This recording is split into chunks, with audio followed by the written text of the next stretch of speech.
지난 2주간 우리가 살펴본 대로 오늘 본문의 이 데살로니가 교회는 참 훌륭한 교회였고, 데살로니가 교회 성도들은 참 훌륭한 성도들이었습니다.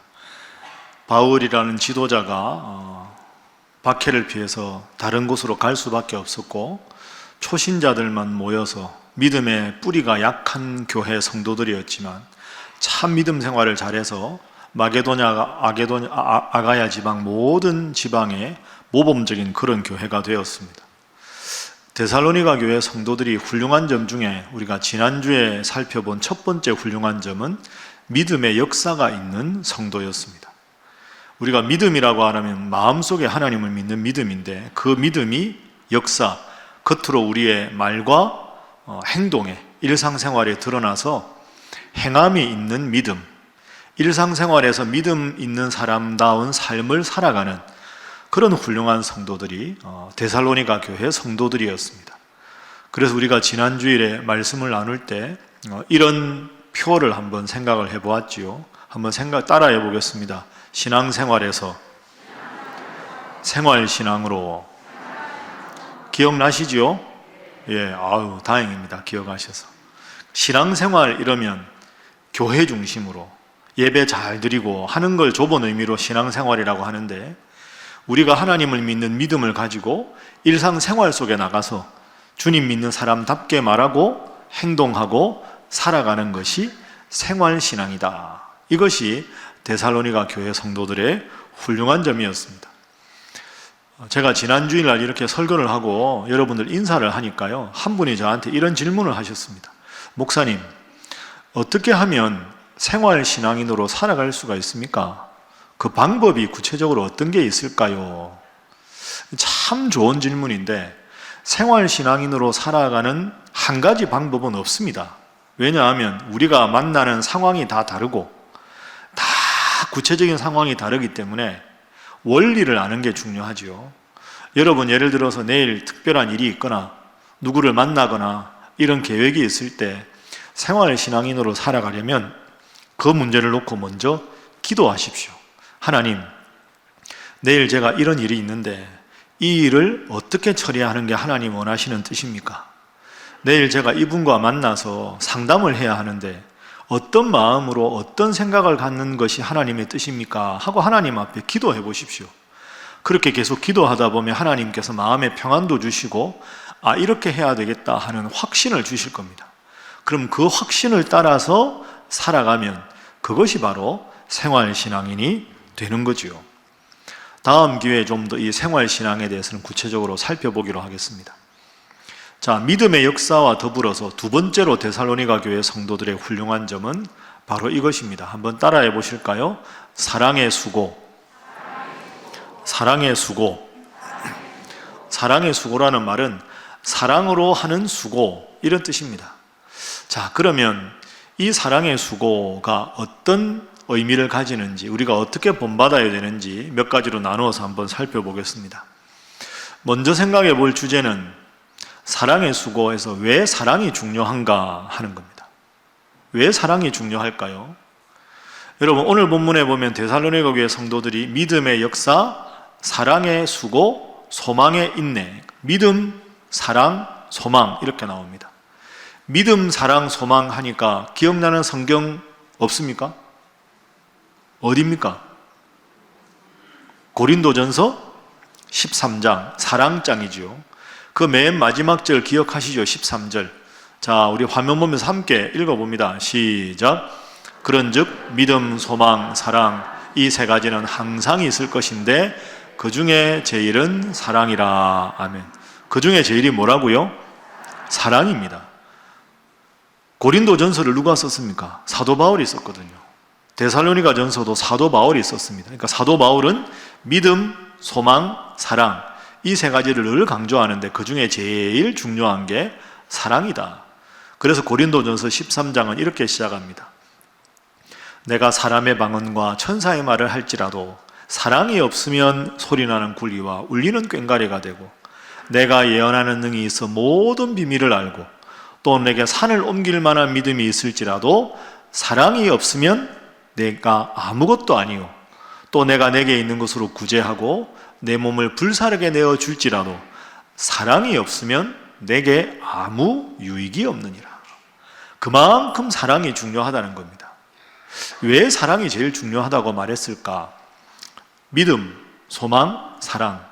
여러분 생각해 보십시오. 믿음과 소망은 기본적으로 하나님과 나의 관계입니다. 그죠? 하나님 앞에 내가 어떤 믿음을 가지고 어떤 소망을 가지느냐 하는 겁니다. 사랑은 좀 다릅니다. 사랑은 하나님과의 관계뿐 아니라 나와 너의 관계, 나와 이웃의 관계를 말하는 겁니다. 그러니까 데살로니가 교회가 작은 교회, 생긴 지 얼마 안 된 교회, 고린도 교회는 문제가 많은 파벌이 많은 교회. 그럼 교회가 든든하게 서가려면 하나님 앞에 바로 서는 것뿐 아니라 서로를 배려하고 섬기고 사랑하는 가치가 제일 중요한 거죠. 그래서 교회가 바로 서기 위해서는 사랑이 제일 중요하다, 이렇게 말하는 겁니다. 또 하나, 보통 사랑은 우리가 정의하고 연결해서 말합니다. 정의는 옳고 그름을 따지는 게 정의 아닙니까? 여러분, 사랑과 정의에는 다른 특징이 하나 있습니다. 정의만 주장하면 문제가 생깁니다. 누가 옳으냐? 여러분, 예를 들어서 부부간에 말다툼을 하는데 누가 옳으냐 이러면 한쪽이 옳다는 말은 다른 한쪽은 틀렸다, 이렇게 되면 상대방은 상처를 입습니다. 마음이 불편하지요. 피를 나눈 형제끼리도 유산 분배 때문에 누가 얼마를 가진 게 옳으냐, 이런 문제로 옳고 그름을 따지다가 평생 형제가 서로 얼굴도 보지 않는 원수지간이 되는 경우도 있지 않습니까? 누가 옳으냐 하는 정의는 한쪽이 맞으면 한쪽은 반드시 지게 되어 있습니다. 둘 다 이기는 법이 없습니다. 한쪽만 이기는 게 정의입니다. 사랑은 다릅니다. 사랑은 상대방이 잘못해도, 허물이 있어도, 부족함이 있어도 내가 포용하고 사랑을 하는 거죠. 감싸주는 겁니다. 그 사랑은 지는 게 없습니다.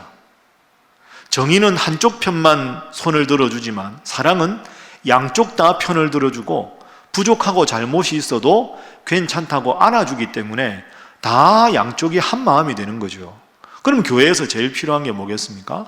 사랑입니다. 저나 여러분이나 다 완벽한 사람이 누가 있겠습니까? 다 부족하지요. 그래서 교회가 든든히 서가는데 제일 중요한 덕목이 뭐라고요? 사랑입니다.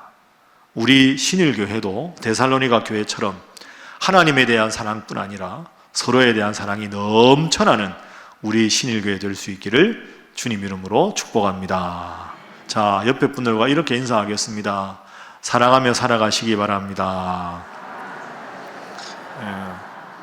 표정이 너무 없습니다. 이번에는 웃으면서 옆에 분 보면서 주님 안에 사랑합니다 하겠습니다. 이렇게 하셔야 됩니다. 인사를 환하게 웃으면서 사랑합니다, 이렇게. 그게 맞는 거죠. 자, 그래서 사랑이 중요한데 두 번째가 문제입니다. 나 사랑하고 싶은데 사랑합니다 라고 말을 했는데 나의 힘만으로는 사랑하기가 어렵다는 겁니다. 머릿속으로는 사랑해야 된다는 생각이 있는데 사랑하기가 참 어렵습니다. 여러분, 여기 물이 한 컵이 있습니다. 그죠? 항상 강대상 위에는 이렇게 물이 한 컵이 있습니다. 설교하다가 혹은 인도자가 갑자기 목이 막힌 느낌이 들 때는 물을 한 모금 먹어야 되겠지요. 그런데 이 물은 딱 한 컵입니다. 여기다가 아무리 물을 많이 부어도 컵 하나가 넘치면 물이 겉으로 흘러가지, 이 한 컵에다가 아무리 물을 많이 부어도 이 컵이 두 컵이 되고 세 컵이 될 수는 없습니다. 그럼 이 한 컵의 물을 다 마시면 새로 물을 부어야 합니다. 물이 담겨지지 않은 이 컵은 소용이 없는 거죠. 하나님 믿는 사람도 사랑이 있고요, 하나님 안 믿는 사람도 사랑이 참 많은 사람들이 주위에 많지요. 누구나 기본적인 사랑의 마음은 다 있습니다. 근데 문제는 이것입니다. 우리의 사랑은 이 물에 담긴 컵이 한 잔이듯이 사랑에도 용량에 제한이 있는 겁니다. 내가 사랑하기 힘든 사람 사랑할 수 있어요, 이를 악물고 사랑하면. 그런데 그러다가 내 마음에 들어있는 사랑이라고 하는 용량이 다 나갔는데, 다 퍼주었는데 상대방이 변하지 않아요. 그럼 내가 상처를 받아요. 실망을 하지요. 배신감을 느낍니다. 그렇죠? 그래서 사랑하는 사람이 더 많은 상처를 받는 이유가 여기 있습니다. 여기에 우리의 고민이 있는 거죠. 사랑을 해야 되는데 내 속에 있는 사랑은 한정적이다. 그러면 어떻게 내가 사랑할 수 있을까? 이게 우리 고민인데요. 이 고민에 대해서 하나님 말씀 중요한 구절이 있습니다. 요한일서 4장 7절과 8절 말씀입니다. 자, 우리 함께 읽어봅니다. 시작. 사랑하는 자들아, 우리가 서로 사랑하자. 사랑은 하나님께 속한 것이니 사랑하는 자마다 하나님으로부터 나서 하나님을 알고 사랑하지 아니하는 자는 하나님을 알지 못하나니 이는 하나님은 사랑이심이라. 아멘. 7절 시작에 보면 우리가 서로 사랑하자. 사랑하면 되잖아요. 그 다음에 사랑은 누구에게 속한 것입니까? 하나님께 속한 것이다. 이 말씀은 내 속에 있는 사랑은 한정되어 있다. 물 한 컵의 사랑밖에 없다.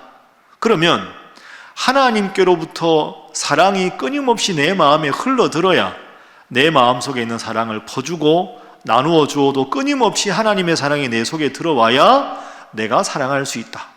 그게 사랑은 하나님께 속한 것이다. 이런 뜻입니다. 그래서 8절에 사랑하지 아니하는 자는 하나님을 알지 못한다. 그러니까 내 속에 있는 사랑은 제한적이지만 하나님으로부터 오는 사랑은 한정이 없다. 마치 이 물이 우리가 수도 꼭지를 틀면 수도관을 통해서 물이 계속 공급이 되듯이 내 마음속에 한정된 사랑이지만 하나님께로부터 오는 수도 꼭지를 틀어서 항상 내 마음속에 사랑의 샘이 흘러나야 된다 하는 거죠. 여러분 지금 한번 떠올려 보십시오. 사랑하고 싶은데 사랑하기 힘든 사람 다 있으시죠? 더 사랑하고 싶은데 이제는 더 이상 내가 마음속에 사랑이 없어 힘든 분들 다 있을 겁니다. 어떻게 해야 될까요? 하나님, 저 사람 억지로 사랑하게 해주세요. 그렇게 기도하는데 잘 안 됩니다. 아이고, 안 보고 살면 좋은데 안 보고 살 수는 없습니다. 보긴 봐야 되는데 사랑하고 싶지는 않습니다. 이게 우리 고민이지요. 그럼 어떻게 해야 합니까? 방금 말씀드린 대로 하십시오. 그래서 혹시 여러분 사랑해야 되는데 사랑하기 힘든 분이 있으면 그분을 애써 먼저 사랑하려고 하지 마십시오. 미워하라는 게 아니고요. 그보다 먼저 해야 될 게 있습니다. 여러분을 하나님께서 얼마나 사랑하셨는지를 깊이 느끼는 겁니다. 여러분의 지나온 인생을 한번 딱 돌아보는 거죠. 야, 내가 그때 내 인생에서 하나님이 나에게 그렇게 사랑을 베풀어 주시지 않았다면 나는 지금 존재할 수가 없지. 야, 지난번에 그 위기에서 하나님이 나에게 그런 은혜를 베풀어 주지 않았으면 내가 여기 있을 수가 없지. 하나님이 내 인생에 정말로 은혜를 베풀어 주시고 사랑을 베풀어 주신 그 기억을 새록새록 떠올려 보십시오. 저나 여러분이나 이 자리에 앉아 있을 사람들이 아닙니다. 하나님이 특별한 은혜를 베풀어 주시고 사랑을 베풀어 주셔서 오늘도 예배당에 나오게 된 줄로 믿습니다. 그걸 기억을 하는 겁니다. 그걸 떠올려 보는 거죠. 그 기억을 떠올려 보면, 야, 나는 참 자격이 없는데 하나님이 정말로 나를 사랑하셨구나. 그걸 느끼는 순간 내 마음속에 막 사랑이 용솟음칩니다. 없던 사랑이 하나님으로부터 생겨나는 거죠. 그래서 내 마음에 사랑이 가득 찼을 때 그 사랑을 가지고 내가 사랑하기 힘든 사람을 향해서 나아가는 거죠. 그래야 우리가 사랑할 수가 있는 겁니다. 자, 가슴에 손을 한번 얹어 보시죠. 눈을 감아 보십시오. 그리고 조용히 저를 따라 하시죠. 하나님은 나를 사랑하신다. 다시 합니다. 하나님은 정말로 나를 사랑하신다. 자, 이제 눈 뜨시고요. 여러분 믿습니까? 이걸 정말 진실하게 고백할 수 있어야 됩니다. 그러니까 참 살다 보면 힘들 때가 있습니다. 저도 목사인데요. 설교 준비가 잘 될 때가 있고요. 잘 안 될 때도 있습니다. 이런저런 일도 마음이 뺏기고 마음이 힘들면 말씀을 봐도 설교 준비가 안 될 때가 참 힘들어요. 그럴 때는 제가 애써 하려고 하지 않습니다. 하나님, 여기까지가 제 모습입니다. 제 마음을 하나님께서 지켜주십시오. 하나님이 저를 사랑하는 걸 느끼게 해주십시오. 그렇게 기도하다 보면 나도 모르게 그래, 이게 다 하나님 은혜지. 내가 이렇게 할 수 있는 게 얼마나 감사한가. 그런 감사의 마음이 슬며시 내 마음에 들기 시작하면 그 마음으로 다시 말씀을 준비하고 여러분을 위해서 기도할 수가 있는 거죠. 억지로 사라지는 인생이 아닙니다. 은혜로 살아야 행복한 인생입니다. 세상 먼저 바라보기 전에 하나님이 나를 얼마나 사랑하셨는가, 내가 예수님 믿는 게 얼마나 기쁘고 감사한 일인가, 그 사랑을 깊이 느끼셔서 그 사랑으로 사랑하기 힘든 분들도 사랑하는 모든 분들 되시기를 주님 이름으로 축복합니다. 자, 다시 한번 인사하겠습니다. 끝없이 사랑하시기 바랍니다. 자, 한 번 더 하겠습니다. 하나님이 힘 주시면 가능합니다 하겠습니다.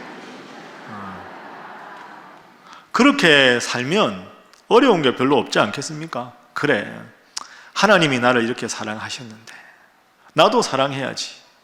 먼저 하나님의 사랑을 생각하는 게 중요하다. 세 번째는요, 이 사랑에는 수고가 함께 갑니다. 한번 따라해 보실까요? 사랑은 수고를 동반합니다. 그렇죠? 입으로 사랑하는 거 누가 못합니까? 사랑합니다, 사랑합니다. 그래서 제가 맨날 여러분께 설교할 때 말씀드리지 않습니까? 말씀만 하지 마시기 바랍니다. 말은 우리가 청산유수입니다. 살아가는 게 힘듭니다. 사랑합니다 말할 수 있는데요, 사랑에는 수고가 따릅니다. 오늘 본문에 사랑의 수고 이렇게 되어 있지요. 이 수고라는 단어가 헬라어 원문으로는 코포스라는 단어입니다. 코포스. 이 수고라는 코포스라는 단어는 여러분이 열심히 일을 해가지고 완전히 녹초가 돼서 그 일 끝나고 나서 큰 대자로 딱 누워서 진짜 피곤하다, 이제 더 이상 나올 힘이 없다, 그 녹초가 될 때까지 최선을 다해서 일한 상태가 수고, 이 코포스라는 단어의 뜻입니다. 우리가 살아갈 때 이런 사랑의 수고가 필요하다는 거죠. 힘들지요. 그러나 여러분 말씀드린 대로 데살로니가 교회 성도들은 초신자들이고 지도자가 바울이 떠났고 박해가 많고 다들 신앙의 뿌리가 약한 성도들이었지만 정말 잘한 게 사랑의 수고가 있었다는 거죠. 성도들끼리 서로 기도해주고 사랑해주고 그러다 보니 아무리 외풍이 심해도 든든히 이겨나갈 수 있는 힘이 있었다 하는 겁니다. 이게 사랑의 수고입니다. 수고라는 단어를 이렇게 정의하면 사랑은 뭘까요? 여러분, 사랑이 뭐라고 생각하십니까? 사랑은 눈물의 씨앗입니까? 사랑에 대한 여러 정의 중에 제가 참 좋아하는 정의가 있습니다. 여러분 한번 이번 주에 도전해 보십시오. 사랑이란 상대방을 나보다 더 중요한 사람처럼 대접해 주는 것이 사랑이다. 그렇죠?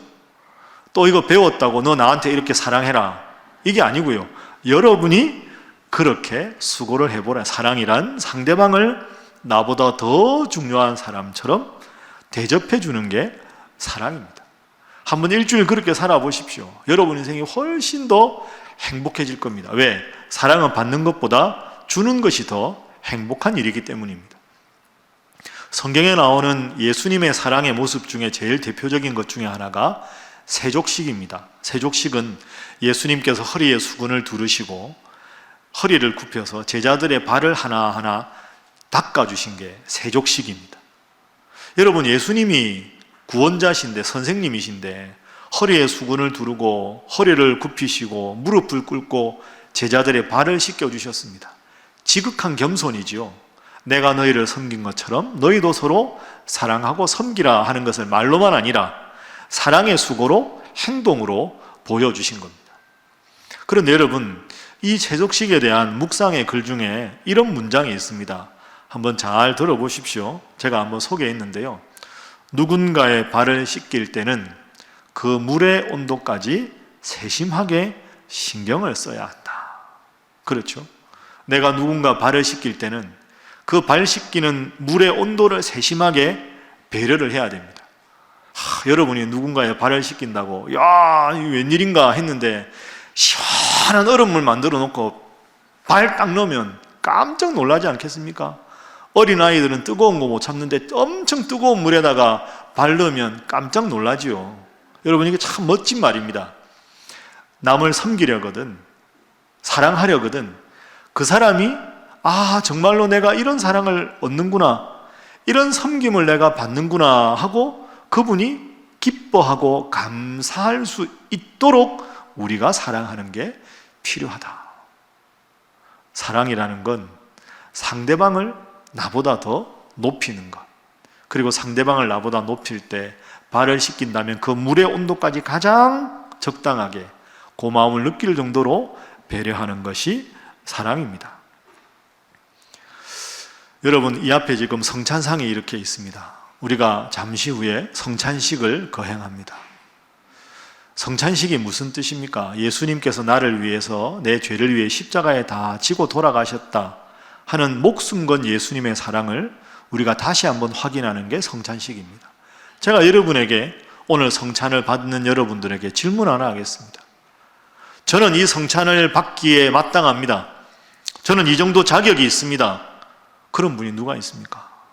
나는 지금까지 누구보다 예수님을 잘 믿었기 때문에 이 성찬을 받을 만한 충분한 자격을 가지고 있습니다.